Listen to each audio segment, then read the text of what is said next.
kulankan ay yeesheen jaaliyadda Soomaaliyeed ee ku nool dalka Koonfur Afrika ayaa looga hadlayay dhibaatadii boobka ahayd ee dhawaan loo geystay qaar ka mid ah ganacsato Soomaaliyeed oo dukaamo ku lahaa deegaanka Soweto ee duleedka magaalada Johannesburg iyadoo sidoo kale jaaliyadda Soomaaliyeed ay codsi u direen dowladda Soomaaliya.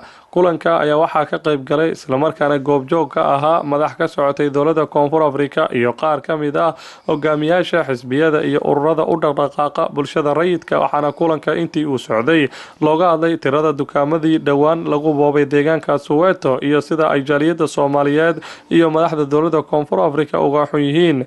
gudoomiyaha jaaliyadda Soomaaliyeed ee Save Somali Community Mudane Yusuf Umar oo ka mid ahaa mas'uuliyiintii ka hadashay kulanka ayaa sheegay inay ka heleen rag qorsheynaya in bartamaha bishan February ay boob ka kiciyaan gobolkan Western Cape kuwaasi oo uu sheegay inay haatan dowladdu xirtay kadib markii ay iska kaashadeen jaaliyadda Soomaaliyeed iyo ururo u dhaqdhaqaaqa xuquuqda qaxootiga.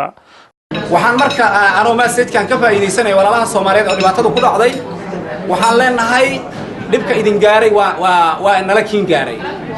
waxaad ogtihiin Soweto waxaa ka dhacday 500 oo dukaan oo Soomaali ah ayaa la baabi'iyay. waxaan kaloon rabaa inaan message-ka uga faa'iideysto waxaa la qorsheeyay on hadda protection aan sameynay 15 February waxaa la isku dayay saaxiibkeena uu la wadaagayay Robert in la abaabulo in Soomaalida Western Cape ku nool la barakeeyo. saaxiibkii Busutu iyo aan oran kala kaashanayo dadkii barnaamijkaas ka dambeeyay waa la soo qabtay. waxaa Ilaahay mahadiisa maanta haddii aan codkayna midayno ee meelaha mushkilaadku ka jira aan taabano in wax laga qabanayo. dowladda South Africa waxay noo furtay albaabadeeda sida aad dareemaysaan hadda Absa Bank uu soo raadiyay. waxaan loo soo raadiyana waxay tahay inaan nahay dad bulshada wax ku soo kordhiya annagana waxaan loo kaga baahan yahay inaan ismahadin oon hore u sii socono.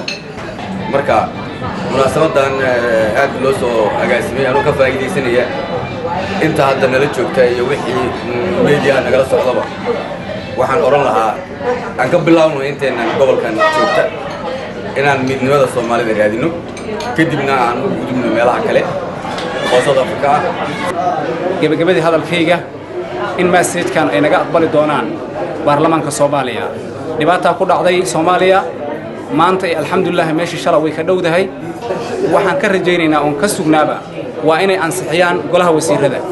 golaha wasiiradana waxaan ka rajaynaynaa inay dhibaatada Soomaaliya gudaha iyo dibadda ka jirtaba wax kastaba shaqadeeda ay qabsato. saas daraadeed waxaan mikrofoonka siinayaa ragga kaleentooda saaxiibadeeya. caawa xafladan labada option ay ku saabsantahay waa Soweto dhibaatada ka dhacday inaan ka xunna haddana jaaliyadda Soomaaliyeed ee South Africa. masiga labaad waa baarlamaanka Soomaaliya ayaan u direynaa inuu dowladda oo ansixiyo isagana uu dalka Soomaaliya oo wax u qabto inuu caqabad ku noqon. message-keena waa noocaas dadka Soomaaliyeed ee South Africa degan ayaguna inay gacmo isqabtaan ama adduunka meel kasta ay joogaan ay gacmo isqabsadaan horumarna ay ka shaqeeyaan ayaan leenahay. Mustafa Hassan, Television Universal, Cape Town.